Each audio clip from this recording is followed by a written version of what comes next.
Otra vez aquí con ustedes. Me da mucho gusto estar aquí de nuevo ante ustedes, hermanos, para guiar esta meditación. Es la última en esta ocasión. Doy gracias a Dios porque me escogió a mí como un siervo útil para este ministerio, hermanos.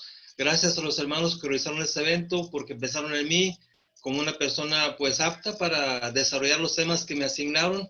Confío en que la labor que he hecho y que los consiervos han hecho también, ¿verdad?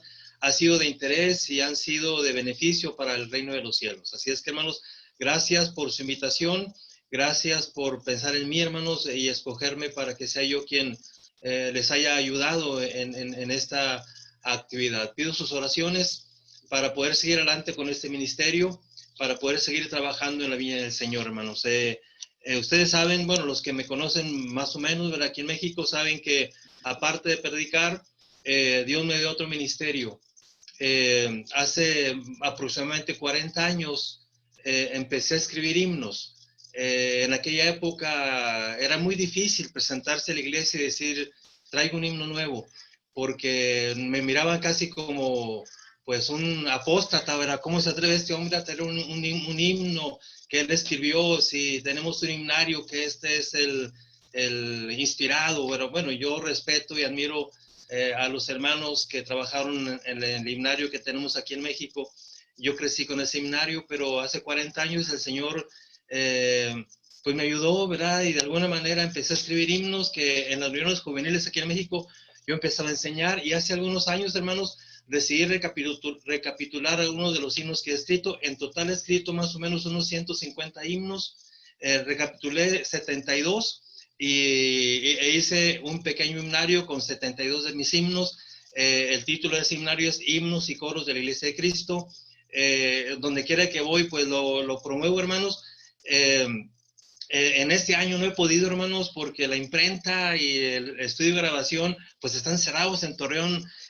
Hay muchos negocios cerrados desde que empezó la pandemia, y casi pues todo lo que vaya el año ha sido muy difícil aquí en Torreón porque muchos negocios están cerrados. Así es que en lo que va el año no he podido ir a reproducir el himnario ni en la imprenta ni en el estudio de grabación. Cada himnario incluye un CD con todas las melodías. Además, hermanos, desde ese himnario grabé hace pocos años un CD con himnos para niños, coros para niños. El CD contiene 24 cantos para niños. Aparte escribí un libro con temas para matrimonios. Pues todo eso está parado porque, aunque hace años que lo estoy promoviendo en la iglesia, en este año no he podido ir a la imprenta para que me saquen más ejemplares, pero oro por este ministerio para que cuando esto pase, pues esa imprenta donde iba, pues sobreviva, pero no vaya a ser que no haya sobrevivido esa imprenta y entonces iba a tener un problema, ¿verdad? Y aparte, pues, pido sus oraciones porque tengo otros planes, hermanos. Este año mi plan era para estos meses ya tener 2 CDs nuevos. Uno con las últimas composiciones que he hecho, bueno, las más recientes que he hecho, composiciones de himnos que he hecho. Quería grabar un CD, pues no se pudo por la pandemia. Y también sacar otro CD con cantos para mujeres, especial para las clases de mujeres, ¿verdad? Nuestras hermanas se reúnen y cantan los himnos que cantamos comúnmente. Es bueno eso, pero pensé, ¿por qué no escribir cantos especiales para que mis hermanos los canten en sus reuniones? Y ya casi tengo todo el material, pero pues no se puede trabajar porque pues tanto la imprenta como el estudio de grabación pues está cerrado. Así es que pido sus oraciones para que pues pasando todo esto, hermanos, podamos seguir adelante cada quien en su ministerio. Y en este caso, de manera muy particular, pues pido sus oraciones para que Dios me siga ayudando y poder seguir adelante con este ministerio de aparte, que es el de los himnos, ¿verdad? De los himnos que he escrito, bueno, les decía, tengo recopilados 72 en un pequeño himnario. Algunos quizá ustedes ya lo han visto, ya lo conocen porque lo he repartido en varias partes. De los himnos que he escrito, pues de los más conocidos, pues por ejemplo está el himno de Adelante. Adelante fue el primer himno que escribí hace casi ya 40 años, el himno que se llama Adelante, aquel que dice: adelante en la batalla, Cristo es el capitán, Él nos lleva por el triunfo de la vida espiritual. Adelante en la lucha contra el mundo del pecar, es muy grande el enemigo, pero Cristo es sin igual. Adelante. Ese lo escribí hace 40 años, hermanos, por ti, por mí. Cristo llevó mis pecados, Él en la cruz los clavó. Ven a cantar conmigo, ven a cantar conmigo, somos un pueblo unido, alza tu voz y canta para el Señor. Cuando tú me llames, yo iré, donde tú lo digas, marcharé. Cristo te promete ser un triunfador, sendas de victoria que le den loor. Él será tu guía, a tu lado irá. Cristo te promete, Él te alzaré mis ojos a los montes, alzaré mis ojos a Jehová. La más linda canción, quiero cantar la más linda canción. Bueno, pido sus oraciones, pues, hermanos, los más recientes que he escrito, hermanos, como siempre les digo, un himno es un sermón cantado, un himno lleva un mensaje, un himno lleva una enseñanza. Los más recientes que he escrito, pienso grabarlos pasando a esta situación de la pandemia, y himnos que he escrito especialmente para las mujeres. Así es que pido sus oraciones por este ministerio. Y vamos a pasar al tema, hermanos. Ay, perdón porque aproveché este espacio para pedir sus oraciones por esto tan particular como es mi ministerio. Pasando al tema, hermanos, que se me encomendó, soltando el control. Bueno, yo me di la libertad de ponerle un subtítulo. La viña es del Señor. Cuando, hermanos, tomamos el control de una congregación, y no necesariamente tiene que ser el predicador, a veces son hermanos, miembros, que toman el control de esa congregación. Y qué difícil es predicar a esa congregación, porque esos hermanos a veces toman el control y ahí nadie entra, ahí se hace lo que ellos dicen. Entonces, qué difícil es soltar el control cuando el hermano no ha entendido que la viña es del Señor. Nos llegamos a soltar el control cuando no hemos entendido que la viña no es nuestra, que la viña es del Señor, que la iglesia es de Cristo. Cuando entendemos que la iglesia es de Cristo, entonces eso, hermanos, nos llevará a soltar el control. Es decir, significa que debemos trabajar para el Señor, para la iglesia, desarrollar talentos, servir a la iglesia. Pero, hermanos, no significa que está bajo nuestro control. Hermanos, nos olvidamos que la viña, pues, es del Señor. Yo pienso que hay hermanos o hermanas también, porque las puede haber, que quizá con buenas intenciones toman el control. Quizá no son personas o hermanos malintencionados. Quizás son hermanos que son así y sin darse cuenta toman el control y no se dan cuenta que la viña es del Señor. Hay personas que como parte de su carácter son personas un poquito posesivas, así son ellos, no se dan cuenta que pueden dañar a otros. ¿Conocen, hermanos, a hermanas, madres de familia muy posesivas con sus hijos? O padres muy posesivos con sus hijos, toman el control de sus hijos. No les dan libertad, les controlan todo. ¿A dónde vas? ¿Qué vas a hacer? De la escuela directo a la casa, ¿cuántos amigos tienes? O sea, claro está que yo como padre debo saber quiénes son los amigos de mis hijos. Y debo saber qué hacen mis hijos. Pero otra cosa es tomar control de su vida de ellos. Entonces, a veces hay personas que así son, ¿verdad? Padres controladores de sus hijos, o sea, enfermizos a veces, esposas controladoras con su esposo. ¿Verdad? Sale del trabajo a las 5, a las 6:15, a las 5:15 estás aquí. ¿Qué es 15 minutos de tu trabajo a la casa? Y si no, vas a ver cómo te va. Controladores o esposos controladores con su esposa. Tanto dinero te voy a dar y me lo administras bien, ¿eh? No voy a ir a trabajar. Cuando venga quiero esta comida. La hermana o la mujer no tiene ni libertad para decir qué comida quiere hacer. El esposo se la dice. La hermana quiere comprar un vestido y el esposo dice, ¿qué vestido te vas a comprar? ¿De qué color? Y todo, ¿qué precio debe tener? Y él controla todo. Entonces, hay personas que son controladoras porque es parte a veces de su formación personal y a lo mejor no son malintencionados. Y eso a veces se refleja en la iglesia. En la iglesia quizá a veces hay hermanos que sin la mala intención, pero son controladores y esto tampoco es positivo. Esto tampoco justifica. ¿Se acuerdan de Usa? Usa, aquel personaje bíblico, dice la palabra de Dios que David quiso traer el arca a Jerusalén. el rey David. Porque él se puso a pensar, bueno, ¿por qué todos ya tenemos nuestra casa? Y Saúl en todo su reinado, el arca estuvo abandonada. Dicen, no, no es bueno esto, el arca no debe estar abandonada, Saúl no puso atención a esto, lo abandonó. Dice David, yo voy a traer el arca, y entonces lo consulta con varias personas ahí en el pueblo, quizá con los ancianos, y le dicen, tienes razón David, el arca debe estar acá en Jerusalén, pues vamos a traerla. Y dice que la Biblia que David hace el esfuerzo por traer el arca a Jerusalén, ¿se acuerdan? Y dice que el arca, se refiere al arca de la alianza, la subieron en un carruaje tirado por bueyes. Y ahí viene el cortejo, ¿verdad? Trayendo el arca. Era algo maravilloso, era fiesta. El arca del pacto viene a la ciudad de Jerusalén, era fiesta. Y ahí viene con el arca en aquel carruaje. Y dice la Biblia, pues imagínense, en aquel tiempo las calles, las carreteras, pues no eran como las de hoy, bien hechas, bien pavimentadas. Había tramos muy mal hechos, con baches, con hoyos. Y dice la Biblia que en cierto tramo, los bueyes que tiraban el arca, como que quieren tropezar. Y entonces Usa quiere controlar aquello y él piensa que el arca se va a caer y corre y la toca. Y cuando la toca, en el acto muere porque nadie debería tocar el arca. Yo pienso que Usa no fue malintencionado. Él quiso controlar algo que según él estaba fuera de control. Se olvidó que Dios controla todo. Y él al ver que el arca se va a caer, él quiere controlar aquello ahí, corre y la toca. Bueno, muy buena intención, pero no es esa la actitud. Y muere en el acto. Quizá en la iglesia hay hermanos así, hermanos, que ven que las cosas como que no marchan bien y se levantan y quieren controlar. Y quizá otra vez no lo hacen con mala intención.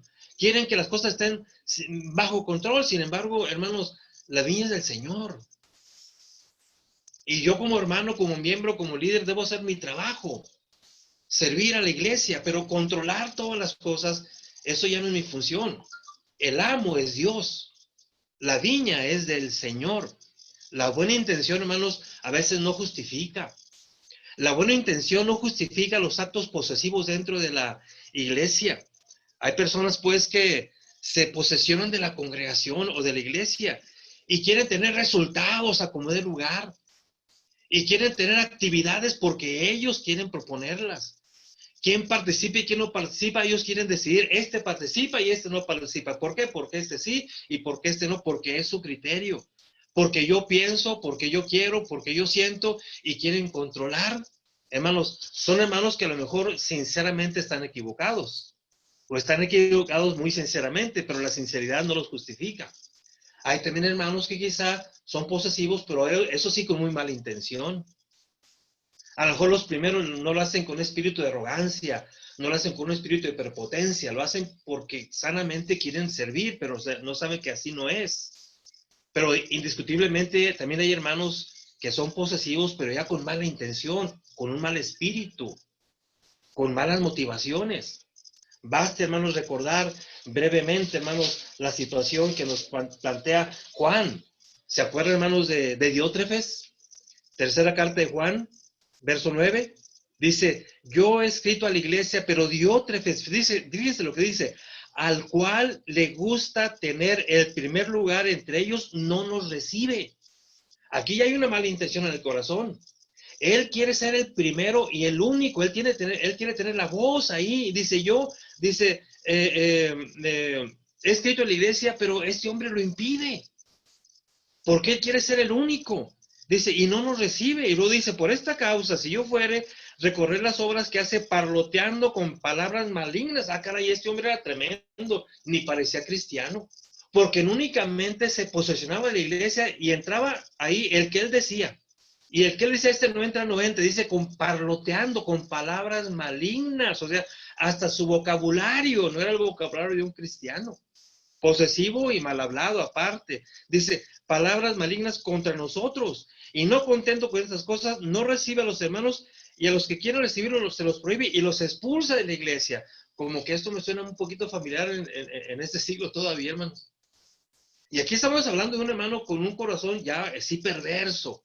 Quiere el primer lugar y él dice, aquí mando yo, la iglesia es mía y aquí entra el que yo digo que puede entrar. Y el que digo que no entra aquí, no entra. Recibo al que me complace y al que no me complace, no lo recibo. Dice Juan, pues qué lástima porque yo soy en la lista de los que él no quiere recibir y no me quiere recibir. Y he escrito varias veces y pues no lo permite. Hermanos, entonces puede haber dos tipos de personas que quieren controlar. El que lo hace quizá con sana intención, que realmente no quiere lastimar, pero tampoco eso no lo justifica, no debe ser así. Y aquel que lo hace ya con un corazón malintencionado. Sin embargo, hermanos, tenemos que aprender a soltar el control. ¿Saben por qué? Porque el auténtico siervo de Dios entiende que en Cristo las cosas nunca están fuera de control. Cuando yo renuncio a controlar la iglesia, doy lugar a que Cristo sea el que lo controle. Hermanos, a mí me llama mucho la atención cuando hablamos del diluvio. ¿Se acuerdan del diluvio? Cuando Dios le dice a Noé, Noé, prepárate porque va a venir un diluvio tremendo y hazte un arca. ¿Se acuerdan? ¿Han notado algo ahí, hermanos? Les invito a que después ustedes se vayan al Génesis y vean la narración del diluvio. Y vean la narración de la instrucción que Dios le da a Noé para construir el arca. Le dice las medidas, cuánto de ancho, cuánto de alto, le dice cuántos pisos debe tener, le dice cuántas puertas, cuántas ventanas, le dice cuántos animales va a meter de pareja, todo, cuánto alimento debe tener, todo le dice para la construcción y el uso del arca. Pero hay un detalle, hermanos, que no se incluye. ¿Sabe qué le faltaba a esa arca, al arca de Noé? Le faltaba algo importantísimo, según la narración, no lo incluye. Le faltaba el timón. ¿Sí se ha fijado? El arca de Noé no tenía timón. Oye, pero ¿cómo? ¿Cómo me subo a un arca sin timón? Imagínese, usted va a comprar un carro y entonces resulta que se sube al carro y no tiene volante. Bueno, a menos que sea del supermoderno, que ya no trae el volante y que usted nada más le da órdenes. Pero un carro normal, dice usted, se sube y no tiene volante. Se baja usted de ese carro y dice, oiga, este carro no tiene volante. O sea, si no tiene volante, ¿cómo lo controlo? Imagínense, se suben a una motocicleta sin manubrios. La arranca la motocicleta, pero no tiene control. Usted dice, esta motocicleta no la compro. Una bicicleta o motocicleta sin manubrios, no, porque ¿cómo la controlo? Noé se subió a un barco sin timón. No dice que tenga timón. Sin embargo, hermanos, aquí hay algo muy importante. Aunque esa arca de Noé no traía timón, esa arca estaba todo bajo control. Porque sí tenía timón. ¿Saben quién era? Dios. Noé tuvo que hacer un acto de fe. Aunque pues se supone que para entonces no había embarcaciones y que probablemente fue el primer barco. Noé quizá nunca se puso a pensar que no tiene timones, simplemente se subió. Pero se subió en un barco sin timón. ¿Cómo lo controlo si va a haber una tormenta terrible? Hermanos, cuando está Dios, todo está bajo control. Cuando yo como siervo del Señor suelto el control y no me quiero posesionar de la iglesia, entonces entra Dios a tener control sobre su pueblo. Porque donde está Dios, ahí el Señor lo controla todo. ¿Han leído, hermanos, lo que dice Apocalipsis en el capítulo 1? Dice Juan, estaba yo en una isla desierta en Patmos, un día del Señor. Dice, y ese día estaba yo ahí en mi retiro. Y de pronto, atrás de mí, oí una voz impresionante, como de trueno, de agua, de muchas aguas, una voz impresionante. Y cuando volteo, me caigo casi muerto. Dice, vi a Jesús, su pelo y cabello blanco, ojos como llama de fuego, pies como de metal, bronce bruñido, impresionante, una voz impresionante.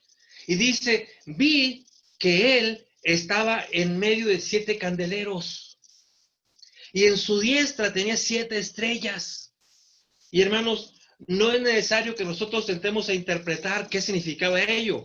Cristo mismo da la respuesta. Dice en el verso 20, dice, bueno, 19:20, es el que habla, dice, escribe las cosas que has visto y las que son, dice, y las que han de ser después de estas. Dice, el misterio de las 7 estrellas que has visto en mi diestra, en mi diestra, en mi derecha, y los 7 candeleros de oro, dice, las estrellas son los ángeles de las 7 iglesias y los 7 candeleros que has visto son las 7 iglesias. ¿Qué significaba eso? Dice, la iglesia y los siervos de la iglesia, dice el Señor, están bajo mi control. Por eso dice, están en mi mano derecha. Y la mano derecha es la diestra, la que controla, la que tiene poder. Hermanos, por eso es la iglesia de Cristo. Por eso es la viña del Señor. Porque en la iglesia de Cristo y en su viña, Cristo es el amo, es el que controla. Nosotros trabajamos nada más. No tenemos por qué posesionarnos, tenemos que trabajar, cada quien en su función, el anciano en ser anciano, el diácono en ser diácono, el que predica en predicar, el evangelista en hacer evangelismo, pero sobre todo esto, Cristo es el que tiene el control. Hermanos, ¿cuándo entenderemos esto? Cuando yo suelto el control y me dedico simplemente a trabajar y velar por la iglesia, nada más hacer lo que tengo que hacer, mi trabajo, el control lo asume Dios. Pero cuando yo me meto, entonces yo quiero controlar y Dios se retira. Hermanos, ¿cuándo lo podremos entender? El apóstol Pablo lo entendió. Dice el apóstol Pablo, yo sembré, Apolo regó, pero el crecimiento, ¿quién lo da? Dios. De tal manera que ni el que siembra, ni el que riega son más, sino Dios, el que da el crecimiento. El mérito, hermanos, porque es el que controla todo, es del Señor. Cuando yo controlo todo es porque quiero que el mérito sea para mí, para que la gente diga, ah, mira, qué buen líder es el hermano fulano, porque él tiene todo bajo control y las cosas salen bien porque él las controla, porque es un buen controlador. Bueno, y entonces Dios ya no llevó la honra. Dice Pablo, no, uno siembra, otro riega, pero el producto lo da Dios, porque de Dios es la honra y el control, porque Él tiene a su iglesia en su mano derecha. Hoy, hermanos, hemos olvidado este principio. ¿Por qué hay hermanos que a veces se enseñorean de la iglesia, hermanos, y nos quieren decir hasta cómo me debo de vestir? Imagínense. O sea, tienen pues una enfermedad o no sé cómo llamarle, que quieren controlar hasta la ropa que debo llevar un hermano o las hermanas en la iglesia. Usted no se vista así, usted vístase así. Si usted no se viste así, no entra en mi iglesia. Oye, qué actitud, no sé cómo llamarla, si enferma o cómo. Quieren controlar hasta qué vestimenta, cómo me debo vestir, qué colores debo usar. ¿Qué debo leer? Usted no me lea esos libros. Usted lea, mire, yo le voy a decir que lea, y esto usted no lea. Oye, entonces, pues, ¿qué favor hacen a los hermanos? He escuchado, hermanos, que a los jóvenes les quieren decir hasta qué carreras no deben estudiar. ¿Hasta dónde llegan esos hermanos? No, miren, estas carreras no son para un cristiano, son diabólicas. Un joven cristiano no puede estudiar esta carrera. ¿Quién te dijo eso? El joven cristiano tiene que estudiar estas carreras. O sea, hasta allá quieren llegar, controlar qué ropa debes ponerte, qué colores, qué debes leer, qué carrera debes usar, con quién te debes casar, en qué debes trabajar, hasta no más hasta que digan cuándo debo respirar, cuántas respiraciones debo dar por minuto. O sea, quieren controlarlo todo, hermanos, y esto no es nuevo. Esto no es nuevo. Diótrefes así era. Hermanos, es el síndrome de Diótrefes. Es el complejo de Diótrefes, que como el coronavirus, desde el primer siglo hasta el día de hoy, ese virus ha sobrevivido. Y hoy todavía, así como en el primer siglo, hubo hermanos infectados por el síndrome de Diótrefes. El día de hoy, todavía ese síndrome persiste, sobrevive a pesar de tantos siglos. Y hoy hay hermanos contaminados por el síndrome de Diótrefes. Nos quieren decir qué debemos hacer, en qué debemos trabajar, qué debemos vestir, qué debemos comer, qué no podemos comer, a qué hora tienes que acostarte. O sea, es increíble. Hermanos, otra vez, unos quizá lo hagan no con mala intención, pero eso no justifica ni es correcto. Y otros quizá lo hacen con un corazón enfermo, enfermo de soberbia, enfermo de la idolatría o enfermo de inferioridad. Se sienten tan inferiores que quieren aparentar grandeza. ¿Cuál es el antídoto, hermanos? ¿Cuál es el antídoto que debo tomar para no ser así y tener la capacidad para soltar el control? Porque es de Dios. Acuérdense, cuando yo suelto el control, Dios toma el control, que es lo que debe ser. Yo simplemente debo trabajar. ¿Cuál es el antídoto para este virus? El síndrome de Diótrefes. ¿Cuál es el antídoto? ¿Sabe cuál es? El que ha sido siempre. Vestirnos de Cristo. Es triste decirlo, pero lo tenemos que decir, hermanos. Cuando surgen hermanos así, por muy preparados que estén, indica simplemente que este hermano no se ha vestido de Cristo. Porque el hermano que se ha vestido de Cristo, ya lo miramos en la primera clase que vimos, ¿verdad? Colosenses 3.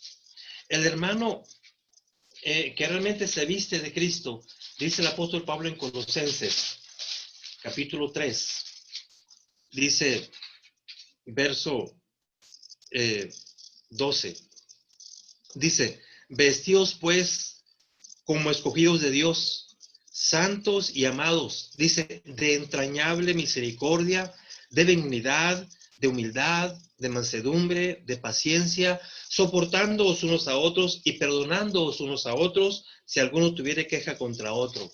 De la manera que Cristo os perdonó, hacedlo así también vosotros. Y sobre todas estas cosas, vestidos de amor, que es el vínculo perfecto. Aquí está el antídoto, hermanos.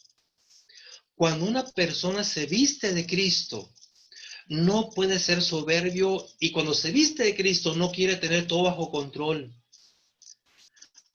Porque al vestirse de Cristo se viste de entrañable. Ya vimos, entrañable significa algo profundo, algo auténtico, algo sincero. ¿Se viste de qué? De misericordia, de benignidad, de paciencia. El Espíritu Santo, hermanos, está en él. ¿Se acuerdan, hermanos, cuando David entra en escena? Saúl le tiene mucha envidia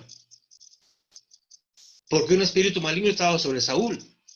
Y entonces Saúl, en lugar de gobernar, se dedica a perseguir a David. Le tiene mucho coraje, mucha envidia, mucho recelo y lo quiere matar. Y va sobre él. David era un jovencito, hermanos, era un muchachito. Imagínense un rey ya grande peleando contra un jovencito y usando todo el ejército para perseguir a David. David tiene que seguir huyendo. Y Saúl estaba atento, con espías, dígame dónde está para ir a perseguirlo, matarlo ahí donde esté. Dice la Biblia que en una ocasión le dijeron, mira, está en tal lugar, ahí está escondido. Y entonces, hermanos, Saúl manda mensajeros, tráiganmelo. Y los mensajeros cuando van, y Saúl desesperado dice, ¿cómo que no pueden? Yo voy. Y Saúl quiere ir. Y dice la Biblia que cuando Saúl va a aquel lugar donde David está escondido, va por él. Cuando está a punto de llegar, el Espíritu de Jehová vino sobre Saúl. ¿Y sabe qué pasó con Saúl? Dice, se desnudó, se quitó sus ropas reales y empezó a predicar. Y no pudo, hermanos, aprender a David. ¿Sabe qué? Cuando el Espíritu de Dios está en nosotros, nos desnuda. Me quita mi egolatría. Cuando el Espíritu Santo de Dios está realmente en mí y me visto de Cristo, mi ego no existe. No existe el licenciado Jesús, no. No existe el arquitecto, no, es el siervo de Dios, nada más. Pero lo más importante, dice Saúl se quitó su ropa real, porque el Espíritu de Jehová vino sobre él, se quitó su ropa real y no pudo agredir a David y empezó a profetizar. Y entonces hizo un proverbio, Saúl también entre los profetas. Nótese el cambio, hermanos.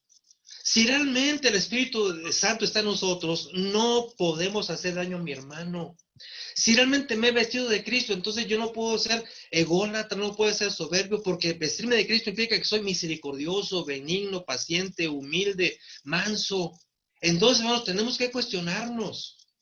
Cuando asumo actitudes soberbias y de posesión sobre mis hermanos y quiero indicarles todo lo que tienen que hacer, debo cuestionarme. ¿Eso es parte del Espíritu Santo? ¿No será que el Espíritu Santo está menguado en mi ser? ¿Que lo estoy apagando y que no permito que el Espíritu Santo influya en mi vida y que lo estoy marginando a tal punto que puedo perder al Espíritu Santo? Aunque haya gente que dice que no, la Biblia lo indica. El Espíritu Santo se apaga cuando doy permiso a las obras de la carne, y la soberbia es obra de la carne. Cristo dijo: aprended de mí, que soy manso y humilde. Aprended de mí. Cuando veamos a un hermano soberbio, preguntémonos, ¿de dónde lo aprendió? ¿De Cristo? ¿Aprendió de Cristo la soberbia? ¿Aprendió de Cristo la prepotencia? ¿De dónde lo aprendió? Mas vosotros no habéis aprendido así de Cristo, dice el apóstol Pablo. Entonces, cuando veamos a un hermano soberbio, podemos preguntarle si le tiene confianza y si se deja, porque si es soberbio no se va a dejar. Pero cuando usted ve a un hermano soberbio, pregúntele, hermano, ¿dónde aprendiste a ser soberbio? ¿Quién te enseñó? ¿Te lo enseñó Cristo?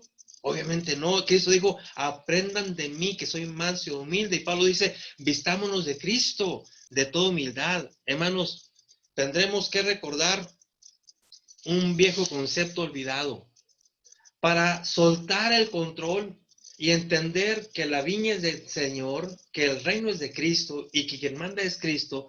Tendremos que recordar un antiguo concepto que hemos olvidado. Tenemos que volver a la senda antigua. Tenemos que pensar qué pensaban los primeros cristianos, cómo vivían su cristianismo, qué les hacía ser humildes, con excepciones como Diótrefes. ¿Qué les hacía ser humildes? ¿Saben cuál era ese concepto? Que hoy, lamentablemente, a veces no lo recordamos y no lo predicamos, y porque nos parece un concepto muy, muy obsoleto, muy arcaico, muy anacrónico. Hermanos, Romanos 1:1. Leamos ese verso. Encontraremos una gran lección para nosotros. Dice: siervo de Jesucristo, llamado a ser apóstol. Hasta ahí. Fíjense lo que está diciendo el apóstol Pablo. Se está presentando. Inicia su carta con su presentación. Dice, escribe a los romanos, esa carta dice, se presenta: Pablo, siervo de Jesucristo, llamado a ser apóstol. ¿Quién escribe la carta? Siervo de Jesucristo, llamado a ser apóstol. Esta era la carta de presentación de Pablo, más bien la frase de presentación de Pablo en esta carta. Ese era su currículum. Si hoy usted invitara al apóstol Pablo a una campaña y le dijera: hermano Pablo, mándame tu currículum porque quiero hacer una buena presentación tuya cuando inicie la campaña, ¿sabe cuál sería el currículum de Pablo? Pablo no diría: yo soy Pablo, era fariseo de fariseos. Él dice: eso es para mí basura. He establecido tantas conversaciones. No. Dice Pablo: ¿quieres mi currículum? ¿Quieres mi carta de presentación? Pablo, siervo de Jesucristo, llamado a ser apóstol. Ese es mi currículum. Ese soy yo. Hermanos, veamos rápidamente estas dos palabras con las que Pablo se presenta. Y más la primera. Dice: Pablo, siervo de Jesucristo, llamado a ser apóstol. Primero, siervo. Dice Pablo: yo soy siervo de Jesucristo. Mi nombre es Pablo y soy siervo de Jesucristo. Y después de siervo, fui llamado a ser apóstol. Pero primero, siervo. ¿Sabe, hermanos, qué significa la palabra siervo en el Nuevo Testamento? Hermanos, no es casualidad que Pablo dice siervo y luego apóstol. No. Es primero siervo. Pablo lo hace con toda la intención. Primero siervo, para después ser apóstol. ¿Sabe qué implica siervo? Hermanos, siervo implica esclavo. En las cartas de Pablo y en el primer siglo, la palabra siervo no significaba simplemente un servidor, que a veces es la idea que creemos que es. Ah, es un servidor. No, no es un servidor. Ah, es un asalariado. No, no, no es alguien que trabaja por un salario. Ah, pues es uno que se le contrato. No, es un esclavo. El esclavo no es asalariado. El esclavo no tiene contrato. El esclavo es esclavo. Pertenece a su dueño y no tiene vida personal. Es esclavo. Es la palabra que Pablo usa. Dice, yo soy Pablo, esclavo de Cristo. Hermanos, y porque soy esclavo, Dios me hizo apóstol. Hoy tenemos las cosas al revés, hermanos. Queremos ser líderes. Quiero ser predicador, quiero ser maestro, un gran orador, quiero ser anciano, pero primero no quiero ser esclavo de Cristo. Es que primero soy esclavo de Cristo. Para que siendo esclavo de Cristo, de ahí el Señor me llame a ser predicador, anciano, diácono, o sea, a los demás, pero primero esclavo. Pero nos queremos brincar eso, hermanos. Queremos ser líderes, predicadores, maestros, ancianos, oradores, tremendos en la iglesia, pero nunca quiero ser primero siervo. Por eso les decía, Pablo lo hace a propósito, es primero siervo y luego apóstol. No queremos ser primero siervo, porque siervo es un esclavo, así nada más, que no tiene derechos. Hermanos, pocas veces se hace énfasis en esto. Porque la iglesia de hoy podemos pensar, hermano, ¿cómo que esclavo? En pleno siglo XXI, la era de la tecnología, de la comunicación, y usted me sale con que somos esclavos, pues hermanos, es que así es. Y mientras no entendamos esto, entonces habrá hermanos que se posesionan de la iglesia, porque no entendemos que en Cristo todos somos esclavos. ¿Sí? Esclavos. En pleno siglo XXI, no es un anacronismo, no es un desubicado, no es algo fuera de tiempo, esta es una realidad. Hermanos, esclavos de Cristo, porque Cristo nos compró. Él pagó el precio por nosotros. Así somos esclavos. Cuando Él muere en la cruz, vamos a verlo más adelante, cuando Él muere en la cruz, me está comprando a mí y a ti. Está pagando el precio fue su sangre derramada en la cruz. Ya nos compró. Y si nos compró, entonces somos esclavos.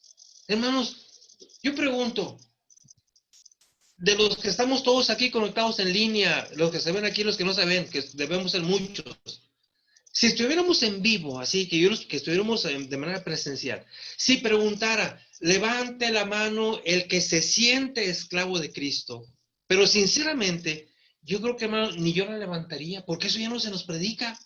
Ese es el problema. El problema es que yo no me siento esclavo de Cristo, hermanos. Por eso hago lo que quiero, hago lo que a mí me gana, porque no me siento esclavo de Cristo. El día en que yo me sienta esclavo de Cristo, hermanos, las cosas van a cambiar. A veces puede haber hermanos que dicen, no, hermano, yo sí me siento esclavo de Cristo. No, hermano, no, permíteme dudarlo. Si en la iglesia de Cristo de hoy realmente nos sintiéramos esclavos de Cristo, la iglesia de Cristo hoy en México sería otra totalmente diferente, hermanos. El problema es que no nos sentimos esclavos. Cristo no me trata como esclavo, me trata como hermano. Dios no me trata como esclavo, me trata como hijo. Es la realidad. Pero soy esclavo de Cristo. Pablo tenía esa idea en su mente. Por eso hacía lo que hacía, hermanos. Por eso se iba y renunció a todo, a ser fariseo de fariseo, renunció a eso y se fue a viajes misioneros sin importar lo que iba a padecer, porque dice, soy esclavo de Cristo. Y el esclavo da su vida por su amo y trabaja para su casa, la casa del amo, no es mi casa, es la casa de mi amo. Y esa idea, hermanos, de Pablo, ese concepto de Pablo, lo compartía todos los que hicieron el primer siglo, hermanos. Por eso la iglesia del primer siglo, hermanos, hacía lo que hacía. ¿Qué hacían, hermanos? Rápidamente. Hechos, capítulo 4, ya no voy a leerlo porque el tiempo ya se nos fue, hermanos, prácticamente. ¿Qué hacía la iglesia del primer siglo? Hechos 4, 32. Dice, no había entre los hermanos ni un necesitado. ¿Sabe por qué? Dice, porque los que tenían propiedades iban y las vendían. Y el precio de la venta venían y lo traían a los pies de los apóstoles para que se repartiera. ¿Por qué hacían eso, hermanos? ¿Sabe por qué? Porque ellos se sentían esclavos de Cristo. Por eso, hermanos, han visto lo que el apóstol, bueno, lo que Saulo, antes del apóstol, hacía en la iglesia, Hechos 8, dice que perseguía la iglesia. ¿Ha leído Hechos 8, 1 al 4 cuando describe qué pasó después de la muerte de Esteban? Dice, Pablo consintió la muerte de Esteban. Y cuando viene la muerte de Esteban, se desata una persecución sobre toda la iglesia. Y dice que Saulo perseguía a los hermanos y a las hermanas y los arrastraba entre las autoridades. Hermanos, una persecución espantosa. ¿Por qué soportaban sufrir por Cristo? Que los persiguieran, que los arrastraran, dice el capítulo 9 de Hechos, Saulo respirando amenazas de muerte. Pidió cartas para perseguir a los cristianos. Y entonces, ¿por qué, hermanos, estas escenas donde los cristianos sufrían y aguantaban la persecución y el sufrimiento, solo se entiende si sabemos que ellos sabían que eran esclavos de Cristo? Solamente así pudimos aguantar eso, hermanos. Hermanos, en aquel tiempo o momento, quizás Saulo, al ver cómo persiguiendo cristianos ellos aguantaban todo, quizás Saulo se preguntaba, ¿por qué esta gente soporta la persecución que hago? ¿Por qué no se rebelan? ¿Por qué no se levantan en armas? Los persigo, los maltrato y no se levantan en armas. ¿Por qué como Esteban deciden morir por ese Señor que es Cristo? ¿Por qué se dejan arrastrar? ¿Por qué no dejan de predicar? Porque los persigo donde quiera que van predicando. ¿Por qué dan su vida por esta doctrina? ¿Por qué renuncian a todo? ¿Sabe por qué? Porque son esclavos. Después lo entendió. Y diría Pablo después, ahora entiendo por qué. Los perseguía, los asolaba, y ellos fieles porque sabían que eran esclavos. Y ahora Pablo, ahora el apóstol dice, ahora yo lo entiendo, y yo soy esclavo de Cristo. Y por eso renuncié a lo que yo antes era. Y por eso para mí el vivir es Cristo y el morir es ganancia. Hermanos, el esclavo no se enseñorea de otro esclavo. El esclavo simplemente entiende que somos consiervos. ¿Te sientes esclavo de Cristo? Sinceramente, si la respuesta es no, ahí está la clave de lo que pasa en la iglesia. Por eso nos rebelamos, por eso nos vestimos de soberbia, por eso dividimos, por eso nos peleamos, por eso impongo mi opinión, porque no me siento esclavo, me siento amo. Porque no entiendo que para ser predicador, para ser anciano, ministro, primero tengo que demostrarle a mi Señor que soy esclavo. Y me lo brinco. Y sin ser esclavo, quiero ser predicador. Y entonces ando con mi soberbia y con ese tipo de actitudes que no son de Cristo. Queremos ser, pues, líderes en la iglesia, predicadores, ancianos, diáconos. Entonces entendámoslo, hermano. Primero tenemos que ser esclavos y sentirnos esclavos y actuar como esclavos de Cristo, donde lo único que entendemos es que voy a satisfacer a mi Señor y que la viña es de Cristo, no es mía, y que aquí todos somos esclavos. Y un esclavo no se ensoberbece sobre otro esclavo, sino que somos consiervos. ¿Se han dado cuenta las palabras que Pablo usa para dirigirse a sus compañeros de trabajo? Consiervo, compañero de milicia, compañero de yugo. Ahí está la clave. Ni Pablo, siendo apóstol, tomó actitud de soberbia. Llama a sus colaboradores consiervo, compañero de milicia, compañero de yugo. Un esclavo jamás se enseñorea de otro esclavo. ¿Qué dice? Volvamos con Pablo. ¿Qué dice el apóstol Pablo en Corintios? Pues bueno, lo pueden apuntar. Corintios, segunda carta, capítulo 11, verso 23 adelante. No, lo quisiera leer, pero pasaje muy conocido y el tiempo ya no me lo permite.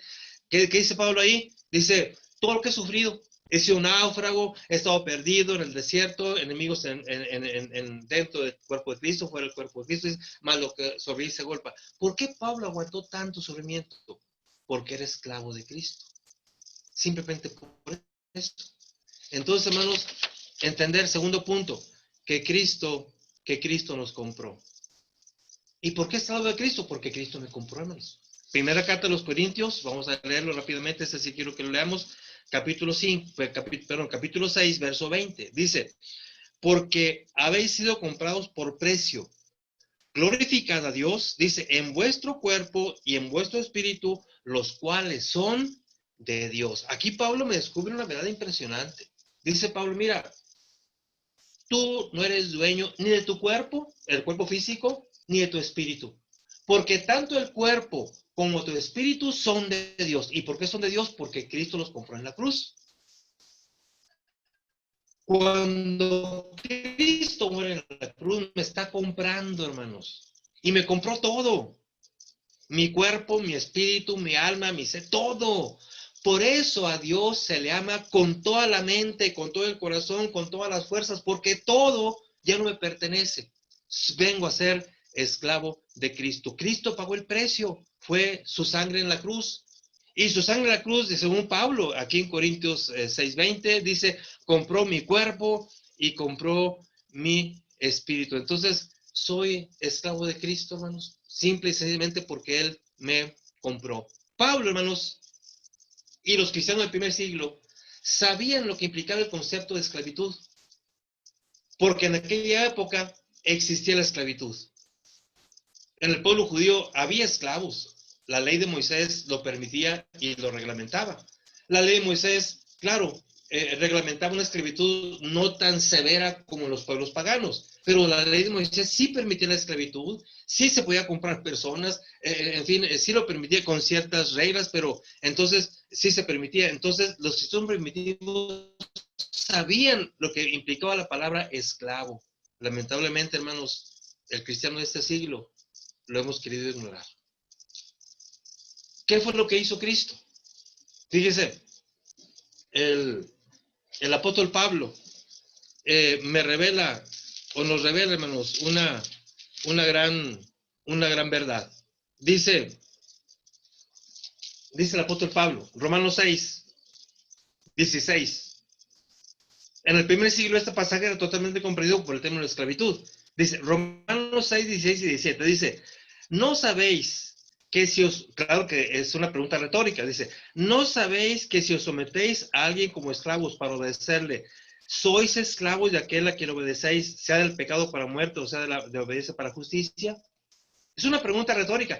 ¿Qué no saben que un esclavo obedece a su amo? Pues claro que sí.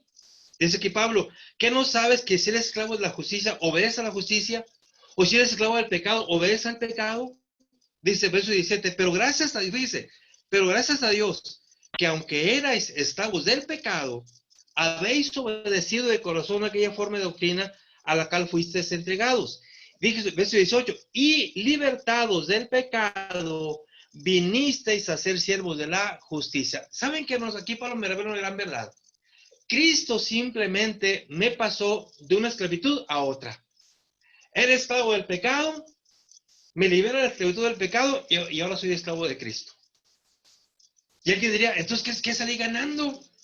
Nada más me pasó de una esclavitud a otra. No, si salimos ganando, si leemos todo el pasaje hasta el final. Porque la paga del pecado es muerte, mas la dádiva de Dios es vida eterna. O sea, no es lo mismo ser esclavo del pecado a ser esclavo de Cristo. El pecado paga con muerte, Cristo paga con vida eterna. Pero la realidad fue esa.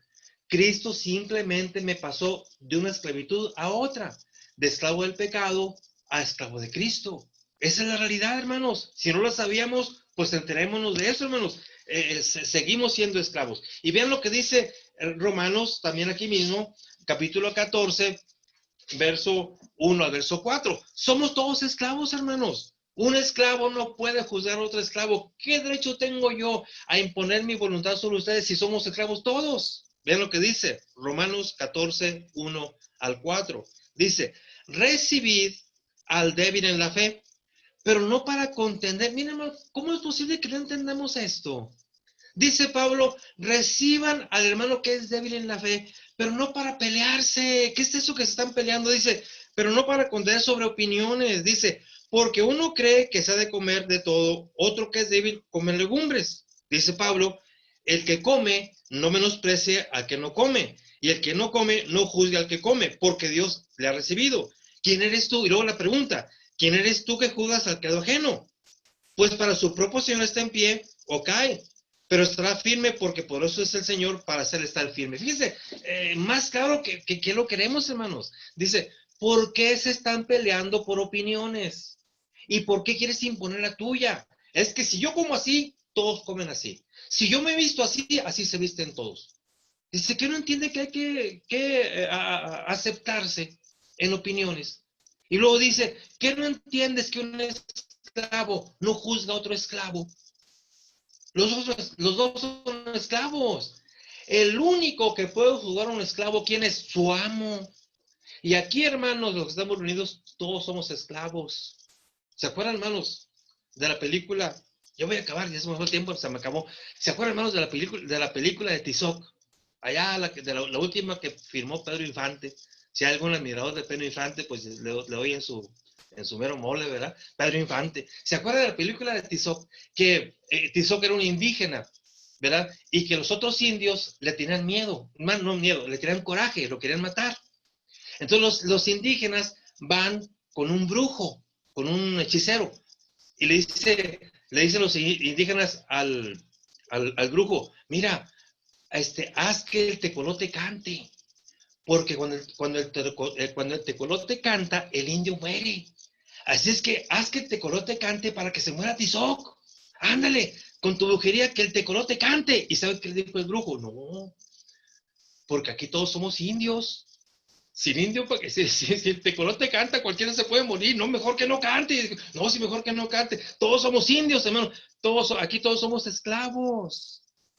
¿Con qué derecho, hermanos, nos queremos posesionar? Aquí el único que manda es mi Señor. Entonces, ¿qué tenemos que hacer nosotros? Trabajar en nuestro ministerio. El que predica, predique. El que exhorta, exhorte. El que es anciano, pues vele como anciano. El diácono haga su función de diácono. El evangelista evangelice. Cada quien predique y suelte el control. Porque al soltar el control, Dios entra en escena. Y Él es el que controla. Cristo, hermanos, es el dueño de todo. Nosotros somos sus siervos. Cumplamos con nuestro deber. Dios tiene el control de todo. Gracias por su atención. Son muy amables, hermanos. Gracias.